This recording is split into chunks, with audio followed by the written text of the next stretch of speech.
नमस्कार, आप देख रहे हैं क्राइम 24 आवर्स और मैं हूं आपके साथ ज्योति कनौजिया। आइए रुक करते हैं खबर की ओर।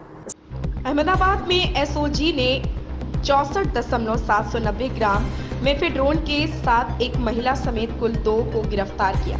इसनपुर इलाके में रसूलाबाद इकरा स्कूल के पास अहमदाबाद के एक फ्लैट की 5वीं मंजिल से एक महिला के पास से 64.790 ग्राम मेफेड्रोन जिसकी कीमत 6,57,900 रुपए है और एक महिला ड्रग्स बेच रही सहित कुल 2 लोगों को गिरफ्तार कर लिया गया और आगे की जांच की जा रही है।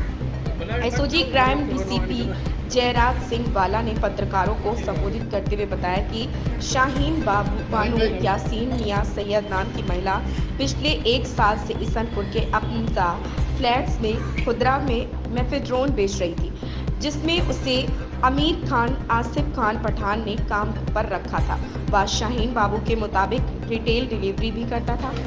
उन्होंने आगे कहा कि चूंकि शाहीन बाबू के पति के पास रोजगार का कोई साधन नहीं था, इसलिए शाहीन बाबू सिरिन बानूर के संपर्क में आई जो रामोल में ड्रग्स बेचता था, जो शाहीन बाबू तक ड्रग्स पहुंचाता था। हालांकि रामोल के ड्रग्स पेडलर सिरीन बानू को अभी तक गिरफ्तार नहीं किया गया और शाहीन बानू ने लगभग 6 या 7 बार बिक्री के लिए ड्रग्स लिया।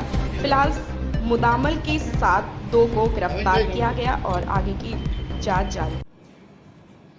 ગઈકાલે અમારી એસઓજીની ટીમને જે બાતમી મળેલી એમાં શાહીન બાનુ અને એનો જે માણસ છે આમિર ખાન એ બંને ડ્રગ્સના જથ્થા સાથે ઝડપાયેલ છે અને 6,47,000નો ડ્રગ્સનો જથ્થો ઝડપાયેલ છે। શાહીન બાનુનો પતિ છે એ કોઈ પ્રકારનો કામ ધંધો કરતો ન હોય, જેથી પોતાના ઘરનો ખર્ચો કાઢવા માટે આ ડ્રગ્સના ધંધામાં જોડાયેલ છે અને આમિર ખાન જે એનો માણસ છે ડ્રગ્સનો જે પેડલર તરીકેનું કામ કરે છે ડ્રગ્સ આપવાનું, તેને કોઈ પગાર આપી અને પોતે રાખેલો એવું જણાય છે।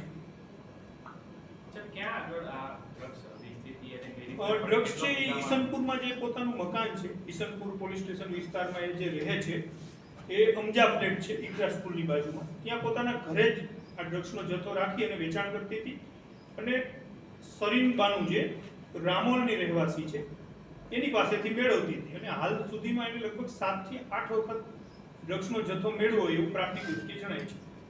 કેટલા સમયથી આ ધંધો કરે છે અને આ ધંધામાં આવા પાછળનું કારણ શું અને સરીન અને આ જે મહિલા પકડાઈ તે બંને વચ્ચેનો સંબંધ કેવી રીતે? બંને વચ્ચેનો બીજો કોઈ સંબંધ તો હાલ અમને જણાતો નથી, પણ બંને કોઈ સામાજિક ફંક્શનમાં મળ્યા હોય અને આ ધંધો કરવા માટે લાલચ આપી હોય અને શાહીન બાનુ છે એ ધંધામાં જોડાયેલો એવું જણાય છે।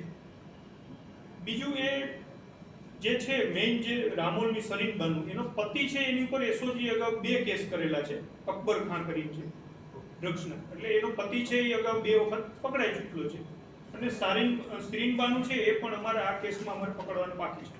अच्छा साहब, आ ड्रग्स છે આ મહિલા જે પકડાઈ છે એ લોકો લેવા જતા હતા કે એને ડિલિવરી કરે મળી જતી હતી, કેવી રીતના આખું નેટવર્ક ચાલતું?